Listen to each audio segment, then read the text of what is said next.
Good morning, students. This is second part of chapter strategies for enhancement in food production. So this is our second part, and our today's topic is for poultry farm management. Poultry is the class of domestic fowl birds used for food or for their eggs. They typically include chicken and ducks, sometimes turkey and geese. The word poultry is often used to refer to the meat of only these birds, but in a more general sense it may refer to the meat of other birds too. मतलब poultry farm management में basically जो fowls हैं, जो मतलब birds हैं, उनके egg and उनके meet के बारे में हम बात करते हैं कि उनको एज ए फूड हम यूज़ करते हैं.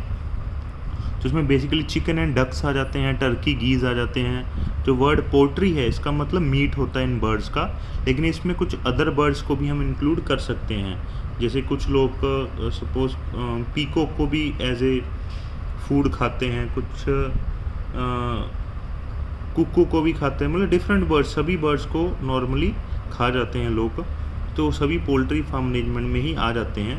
लेकिन बेसिकली पोल्ट्री फार्म मैनेजमेंट में वही एनिमल्स आते हैं जिनको हम एज ए डोमेस्टिक पर्पस के लिए यूज़ करते हैं, मतलब जिनकी हम ब्रीडिंग करवाते हैं. जैसे कि मुर्गे वगैरह आ गए, टर्की गीज, ये सब आ जाते हैं इसमें. As in dairy farming, selection of disease free and suitable breed, proper and safe farm condition, proper feed and water, hygiene and health care are important component of poultry farm management. Dairy farm management के अंदर भी ये सब चीज़ें थी. Selection of disease free variety, suitable proper care, safe farm condition, proper feed and water, hygiene, health care, ये सब important component हैं पोल्ट्री फार्म मैनेजमेंट के अंदर भी. आपने टीवी न्यूज़ वगैरह पे भी देखा होगा, न्यूज़पेपर रीड किए होंगे, बर्ड फ्लू के बारे में सुना होगा. एक बीमारी फैली थी काफ़ी टाइम पहले, बर्ड फ्लू नाम की, जिसमें लाखों करोड़ों मुर्गियां जो थी हमें ऐसे ही दबानी पड़ी थी मिट्टी के अंदर. एग्स प्रोडक्शन के ऊपर, चिकन प्रोडक्शन के ऊपर, कंजप्शन के ऊपर बहुत ज़्यादा ड्रास्टिक इफ़ेक्ट पड़ा था, जिसके कारण भूखमरी का भी काफ़ी ज़्यादा इफ़ेक्ट हुआ था सभी देशों में. Animal breeding. एनिमल ब्रीडिंग क्या है? Breeding of animal is an important aspect of animal husbandry. Animal breeding aims at increase the yield of animal and improving the desired quality of the produce. For what kind of characters would you breed animals? ये आपने question solve करना है. किस कारण के लिए आप किसी एनिमल्स को ब्रीड करोगे. बेसिकली इसका मैं आपको हिंट दे देता हूँ. आपने एनिमल्स की प्रोडक्शन इंक्रीज़ करनी है, मीट प्रोडक्शन इंक्रीज़ करनी है, एग प्रोडक्शन इंक्रीज़ करनी है, तो आप उनको सुपीरियर वैरायटी के साथ ब्रीड करके एक नई वैरायटी बनाने की कोशिश करोगे. डिजीज़ रेजिस्टेंस बनाना है, इसीलिए भी आप उनको ब्रीड करोगे ताकि ज़्यादा डिजीज़ रेजिस्टेंस आपके पास वैरायटी मिल सके, ताकि आप के जो एनिमल्स हैं वो जल्दी से बीमार ना हो और आपको ज़्यादा अच्छी क्वालिटी का मीट एंड बेनिफिट मिल सके. Okay. Would the selection of characters differ with the choice of animal. तो ये सभी क्वेश्चंस को आपने सॉल्व करना है. और स्टूडेंट्स, एक और बात है कि अगर कई बार कोई वीडियो नहीं बन पाती या किसी दिन मिस हो जाता है, तो आप नेक्स्ट डे यूट्यूब चैनल पे भी देख सकते हो, या आप देखना भूल जाते हो किसी दिन वीडियो, तो आप मेरे यूट्यूब चैनल पे जाके भी देख सकते हो. और अगर आपका कोई भी डाउट है, कोई भी क्वेरीज़ हैं क्वेश्चंस के रिगार्डिंग, तो व्हाट्सएप पे मैसेज कर सकते हो या यूट्यूब में कमेंट भी कर सकते हो. व्हाट्सएप पे इनबॉक्स कर दीजिए तो ज़्यादा बेटर है, जल्दी रिप्लाई मिल जाएगा आपको. What do we understand by the term breed. अब ब्रीड का क्या मतलब है? A group of animals related by descendant and similar in most character like general appearance, feature, size, configuration etcetera are said to belong to a breed. कहते हैं ऐसे animals जो एक सेम डिसेंडेंट से आए हों या फिर एक सेम जो एंसेस्टर से आए हों और उनके अंदर काफ़ी सारी चीज़ें, करैक्टर्स जो हैं सिमिलर हों, उनकी अपीयरेंस, फीचर, साइज़, कन्फिग्रेशन, तो हम कह देते हैं कि वो एक सेम ब्रीड के हैं. Find the name of some common breed of cattle and poultry in the farm of your area. तो ये भी आपने क्वेश्चन सॉल्व करना है. कैटल एंड पोल्ट्री की जो नॉर्मल ब्रीड है, कॉमन ब्रीड आपके एरिया में, उनका नाम नोट करना है. When breeding is between animal of the same breed it is called in breeding. जब एक ही ब्रीड के एनिमल्स के अंदर हम ब्रीडिंग करवाते हैं, that is called inbreeding. While cross between different breed are called outbreeding. Let us understand this topic. Inbreeding means breeding between the same breed. जैसे कि ब्रीड क्या है, हम डॉग्स की बात करते हैं, लैब्रे, सेंट बर्नार्ड, पिटबुल, ये सारी डिफरेंट ब्रीड्स हैं. लैब्रे है जो है बेसिकली ये एक ब्रीड है डॉग की. अब अगर हम Labrador male and Labrador female को क्रॉस करवाते हैं, उनकी रिप्रोडक्शन करवाते हैं, तो that is called inbreeding. लेकिन जब हम एक लैब्रे डॉग को पिटबुल डॉग के साथ ब्रीडिंग करवाएंगे तो उसको हम बोलेंगे आउट ब्रीडिंग.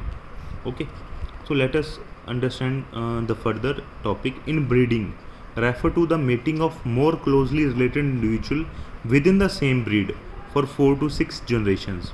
एक ही सेम ब्रीड के अंदर मतलब ऐसे ऑर्गेनिज्म जो 4 से 6 जनरेशंस तक आपस में रिलेटेड हों, इससे ज़्यादा दूर नहीं, लास्ट 4 से 6 जनरेशन में वो रिलेटेड हों, उसको बोलते हैं हम inbreeding. The breeding strategy is as follows. Breeding में हम क्या करते हैं, सुपीरियर मेल लेते हैं, सुपीरियर फीमेल लेते हैं सेम ही ब्रीड के, और उनको आइडेंटिफाई करते हैं और उनको मेटिंग करते हैं. जैसे मान लीजिए आपने एक बढ़िया मतलब लैब्रे डॉग प्रोड्यूस करना है, तो आप एक सुपीरियर लैब्रे मेल लोगे और एक सुपीरियर लैब्रे फीमेल डॉग लोगे. उन दोनों की मेटिंग करवाओगे और रिजल्ट जो आएगा वो एक होगा सुपीरियर लैब्रे डॉग, जिसमें दोनों मेल एंड फीमेल्स की क्वालिटी होंगी. मतलब वैसे तो उसके काफ़ी रिजल्ट आएंगे, लेकिन जो सुपीरियर होगा हम उसको आइडेंटिफाई करेंगे और उसको फर्दर मेटिंग के लिए रेडी कर लेंगे. ये सुपीरियर फीमेल. अब सुपीरियर फीमेल कौन है इन केस ऑफ कैटल? वो एक ऐसी काउ या बफेलो है जो ज़्यादा मिल्क प्रोडक्शन करती है पर लैक्टेशन. मतलब एक बार में जैसे सुबह शाम दूध देती हैं काउज या बफेलोज, तो जो ज़्यादा दूध देती है उसको हम मानते हैं superior female. On the other hand superior male कौन है? वो एक ऐसा बुल है जो हर बार रिप्रोडक्शन करने पे ज़्यादा सुपीरियर वैरायटीज़ को लाने में हेल्प करता है. मतलब मेल एंड फीमेल की रिप्रोडक्शन होती है, जब मेल को हम उसको सुपीरियर मानेंगे जो हर बार रिजल्ट में हमको ज़्यादा सुपीरियर प्रोजेनी दे, कि जो आने वाले बच्चे हैं उनके अंदर ज़्यादा बढ़िया करैक्टर हों. That is called superior male. Okay, so this is all about inbreeding. लेकिन यहाँ पर कुछ और प्रॉब्लम्स भी हो जाती हैं इन ब्रीडिंग के साथ. When we try to inbreed for several generations, that creates a homozygosity. That is a beneficial thing up to a certain limit. जब हम बार बार सेम ब्रीड को ही क्रॉस करवाते हैं तो वो होमोजाइगोसिटी आ जाती है उसके अंदर. मतलब उसके अंदर प्योर करैक्टर्स आ जाएंगे. लेकिन इसका एक नेगेटिव इफेक्ट पड़ जाता है कई बार.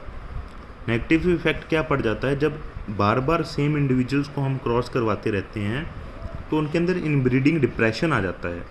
उनके अंदर क्या, उनके जो जीन्स होते हैं वो ख़राब होने लग जाते हैं. जीन्स जो उनको सेम इंडिविजुअल को ही नुकसान पहुंचाने लग जाते हैं. That is called inbreeding depression. That is a taboo also. It is also called taboo.